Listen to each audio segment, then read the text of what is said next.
Hello guys, welcome back to my channel. So I'm going to be showing you what 687 days did to my body on the carnivore diet.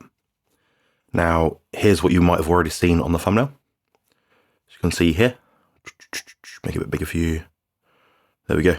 That's me 687 days ago on the left. The right is me something like a week or two ago, maybe a bit longer, 3 weeks ago. The point is, it's an accurate representation of what my physique looked like between that day and that day. Now, I've been on the carnivore diet for, I think, 3 years, 4 months, something like that. Basically since February 2020. Now, I don't have data recorded before the point that the photo on the left was taken.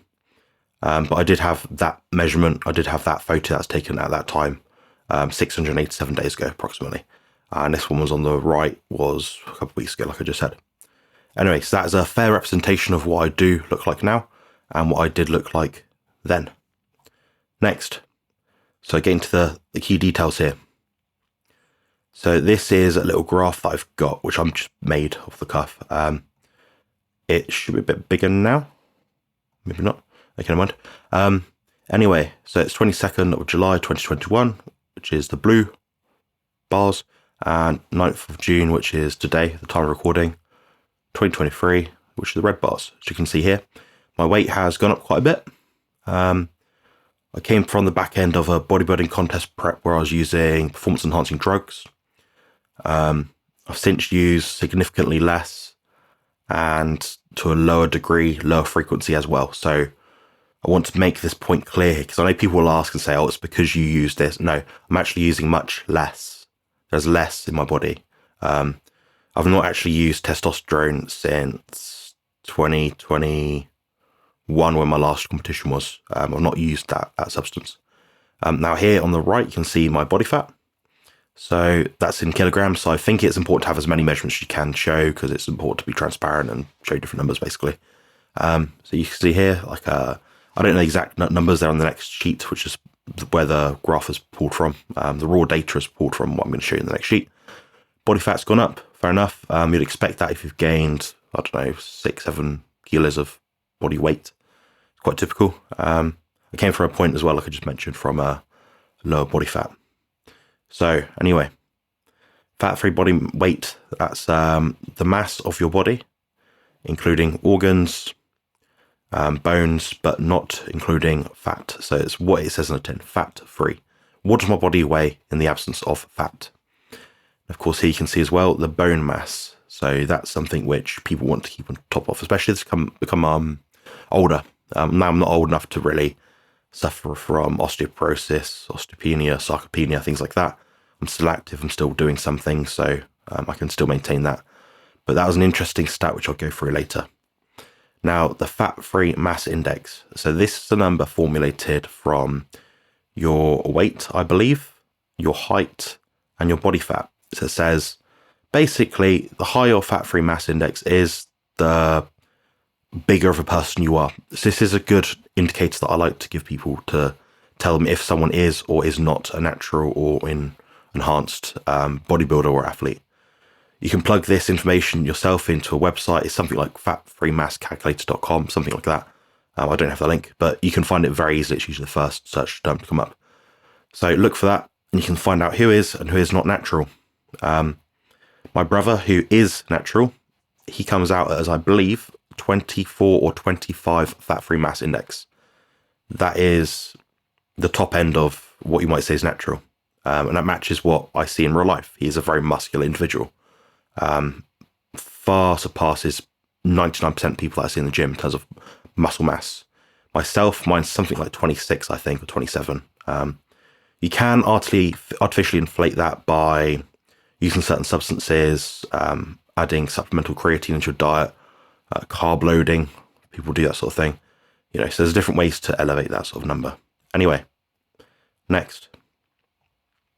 Now this is the raw data. This is what the graph came from itself.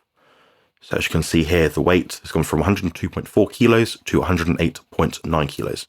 That's a 6.5 kilogram gain in weight. As a bodybuilder myself, I am not too concerned about gaining weight. It's more the visual effect. So All this means nothing to me. All you see on the screen now in terms of numbers and words doesn't mean anything. I'm more concerned about the picture at the top here, which is the before and after kind of thing. Now, I will mention very clearly, I am leaner in the left photo. I'm definitely leaner. I was coming off I think at that point it was about 8 weeks out from my competition, something like that. And on the right here, I'm 500 days out from my next competition. So I'm not in a contest bodybuilder physique shape at all. This is about as fat as I like to get in terms of the off season, which we call it. Now, getting back to the graph itself. So we've got the body fat, 17.61 kilos of body fat. So that's my weight, with my body fat take. That's my body fat itself, actually, to be fair. And 20.36. I've gained 2.75 kilos of body fat. This is typical because when you come off contest preparation diet, you'll gain body fat. You don't want to be 4% body fat year round. For point of reference, in the top image above, I was something like 7 or 8% body fat, a legit 7 or 8% body fat, very lean. And I was using digital body fat caliper scales. I had silver ones at the time, but these are pink. These can be bought on Amazon for like $10 or something. Goodbye. I might link them below. Now, the next thing is the body fat percentage. So this is what people are typically talking about when they're looking at a body. It's kind of a better indicator of whether someone might or not have a six-pack or something like that. Some sort of visual impact they're trying to give to the person that's looking at them. My body fat did gain by 1.5%. Now, it's saying here 17.2%. I was using Renpho body fat scales, which even on contest day, they still read me at about 11% body fat. They're not accurate at all, but they are reliable. So they do show you a good trend of what you can achieve from different dietary approaches. So I want to make that very clear. I'm not going to be answering any questions about this video after the fact, because these questions can be answered very, very succinctly and for a very good way, sort of thing, through an affordable consultation I do offer. So please note below, I'm not answering any questions related to this. I don't want to be this long-winded kind of thing where I'm answering questions all day, every day, because people saw this video on YouTube. It has got to that point before. Again, book a consultation, currently £30 for 40 minutes. Very affordable, simple. I'll get you on the right track. Now, next thing, fat-free weight. So this is the weight of my body, like I mentioned earlier, in the absence of fat. 84.79 kilos up to 88.54 kilos, 3.75 kilogram gain. That's enormous for a bodybuilder like myself, an elite athlete, an advanced bodybuilder who's been training for over 10 years. Probably at this point, I'd say 15 years. How old am I? I'm nearly 28, and I've been training since 13, so about 15 years, yeah. So between my 14th and 15th year of training, I've gained 3.75 kilograms of fat-free body weight. That's epic. That is excellent. I'm happy with that result. What you'll notice is as you become more advanced, you disproportionately gain more fat in accordance to the amount of muscle mass that you gain. It's not essential. It doesn't happen. It doesn't have to happen. But as you push the higher body weights, you do have to gain more body fat. That's just simply how it goes. It comes down to a hormonal factor with insulin. That's why I have 50 grams of carbs per day through animal sources, dairy and eggs. You can't sustain your weight very easily eating huge amounts of food unless you've got a huge appetite and you don't mind suffering. So a lot of people do prefer to do that. I prefer to use, it's more of a hormonal aspect, if that makes sense. So I'm pushing up my body's own natural insulin to increase storage capacity to gain more muscle. I'm still eating a sufficient amount of protein. So I might say nowadays I'm eating 200 to 250 protein and around 300 grams of fat. And that will be all over the shop. There isn't an accurate amount of how much I'm taking each day. I found this based on appetite, based on my physique goals, based on my performance in the gym, based on my recovery. That's the amount that I'm finding useful. So very individual. Don't use my numbers. Use your own. Book a consultation. Next thing, bone mass, which is very, very, very interesting. So I'm someone that has not gone from 5 foot to 6 foot tall or anything like that. I'm still the same 6'1" approximately that I was 687 days ago. It's gone from 4.24 kilograms to 4.43. Very interesting there. Very interesting number.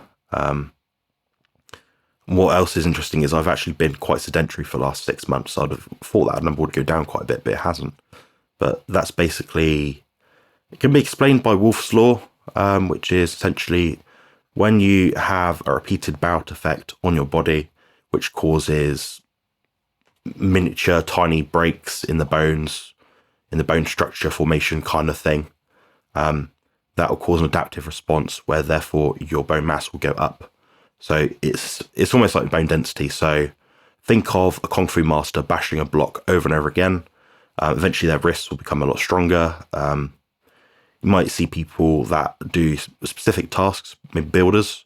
They might have very strong grip. They might have, the bones might actually grow. They have very big wrists compared to how they had as a teenager, for example. That does happen. I have seen it. People's bones do grow. It does happen, even past the point of adulthood. It's just not going to happen like it would from a child versus a teenager sort of thing. It does happen. Now, fat-free mass index, which is one I explained earlier, that gone up actually by 1.07. Now, as I mentioned earlier, when you take anabolic substances that will inflate the amount, your glycogen storage will go up. At the time of the picture on the right, I wasn't using anything.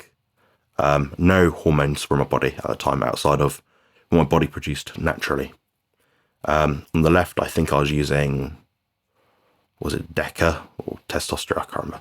Something like that. So not a huge amount, but anyway, that's a topic I don't go into in this channel, so please do not ask. You'll be blocked automatically. And that's without any forethought at all. You'll be blocked immediately if you ask me anything about that. I put certain sensors on my channel to prevent that sort of thing from happening. Please do not ask. I will not talk to you about it. So yeah, that's gone up by 1.07. So the effective, as a bodybuilder, you might look at fat-free mass index as an effective way to determine if you're getting bigger or not. In effect, I have got bigger. I've become more muscular. You can kind of see in the picture above here. Kind of makes sense. I don't know. I look a bit more pumped, maybe. My gut's a bit bigger, but then I'm not in contest shape. So yeah, it's all swings and roundabouts. I did shave my hair off between the photo on the right and now, by the way. So just want to make that clear here. Anyway, that should just about do it for everything I'm trying to tell you today. So yeah, what do you think? Getting a bit of muscle, getting a bit of fat, advanced bodybuilder, 15 years of training, carnivore diet. It gives me a lot of gratification to know that I've achieved something in the absence of carbohydrates. We do not need carbohydrates. Can you build muscle as an advanced athlete without using carbohydrates? Yes, definitely, as shown above. Thanks very much for watching. If you liked this video, please hit the like now, immediately. Leave a comment as well. Let me know if you've had a similar experience to me. Have you gained muscle on the carnivore diet? Have you lost fat on the carnivore diet? Let me know. Also subscribe if you have not done already. Highly advise that. And keep up with content just like this. And talk about all the things that really matter to a lot of you guys, which seems to be health, building your body, building your mind, and just persisting against all odds. Thanks very much.